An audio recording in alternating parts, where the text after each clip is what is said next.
genuinely fascinating piece of tech that takes something completely invisible and chaotic, the weather, and transforms it into crystal clear, actionable data. Okay, let's dive right into this. Here's our game plan for today. First up, why monitor the weather?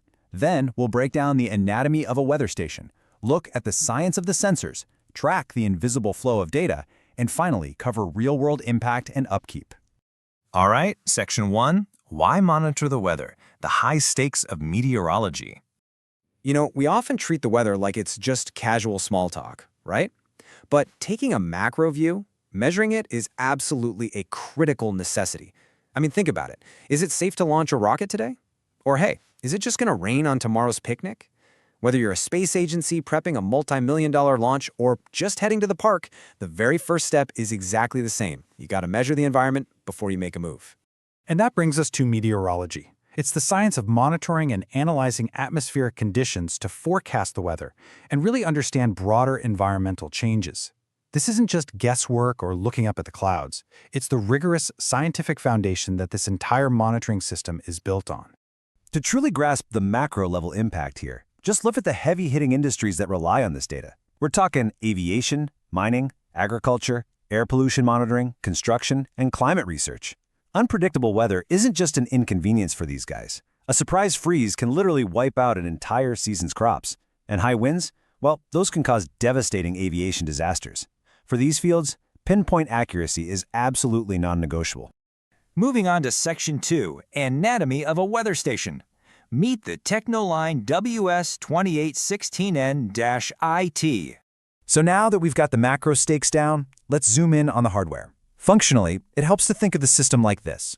The base station is the brain. It's processing all that incoming information. And the outdoor sensors? Those are the senses, physically feeling out the environment around them. Here's how those senses and the brain actually map out.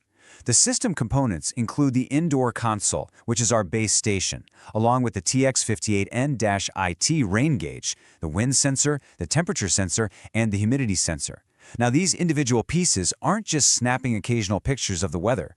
They are working together constantly 24/7 to capture a total environmental picture.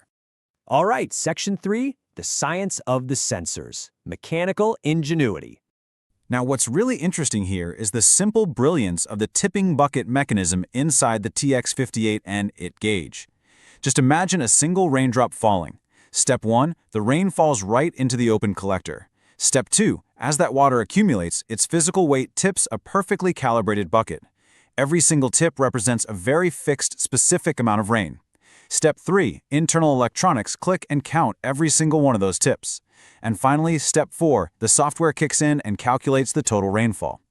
It is honestly such an elegant way to translate physical weight into digital data. Now, wind measurement requires a completely different approach entirely. Check out this comparison. On one side, the wind speed sensor uses rotating cups. Basically, the faster they spin, the higher the wind speed. Pretty straightforward. But on the other side, the wind direction sensor uses a wind vane to simply point out where the wind is coming from. So you've got two completely distinct mechanical motions, capturing very different but equally vital data points from the exact same gust of wind. Beyond just rain and wind, the system rounds out its environmental picture with a few more crucial measurements: air temperature, relative humidity, and atmospheric pressure. And that last one, the barometric pressure sensor, is especially fascinating, because while the other sensors are telling you what's happening outside right at this exact moment, atmospheric pressure is the specific tool that lets the system actually predict what the weather is going to do next. Which brings us to Section 4, the invisible flow of data, the journey of a reading. Let's track exactly how that raw mechanical motion becomes the digital data on your screen. At 0 seconds, a weather event happens. Say a huge gust of wind spins those cups. Within 1 single millisecond, the sensor takes its measurement. In just 10 milliseconds, that physical data is converted and fired off via wireless transmission. By 1 second, boom, it appears clearly on your base station display. And within 5 seconds, the system can transfer that data wirelessly to a computer for full analytical charting. I mean, we're talking physical weather turning into an on-screen analytical chart in mere seconds. The logic and flow here is just beautiful.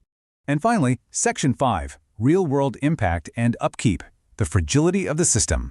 So all this amazing tech, it faces some very real challenges when you actually deploy it, because even the most advanced sensors in the world are completely useless if human error gets in the way. Just look at these strict installation rules. You got to choose an open area. You have to level the rain gauge absolutely perfectly so that bucket tips right. You must install the wind sensor way above obstacles and aggressively avoid trees and buildings. Basically, this technology demands a pristine setup if you want pristine data. So, the crucial point here is that human upkeep is just as important as the hardware itself. This setup maps out how maintenance directly solves common mechanical failures. Got a blocked collector? You need to get out there and clean the rain gauge. Poor location? Relocate the system immediately. Dealing with a low battery or wireless interference? Well, you'll need to step in for a battery replacement or run a wireless range check. The system literally demands our active participation to stay accurate. And why does all this meticulous setup and maintenance actually matter? Because when you have that flow of clean, well-maintained data, it supports some massive environmental and industrial applications.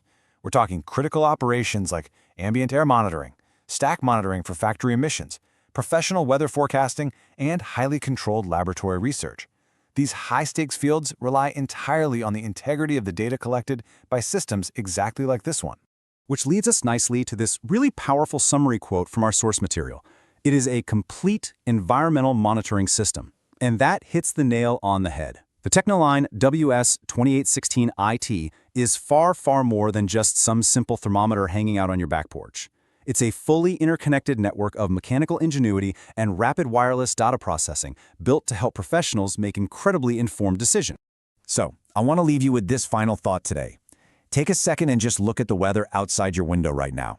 What invisible data points are currently being captured around you? Next time you feel a gust of wind on your face or see a raindrop hit the pavement, remember the unseen network of sensors quietly measuring our world. Keep observing, keep analyzing, and I'll catch you in the next explainer.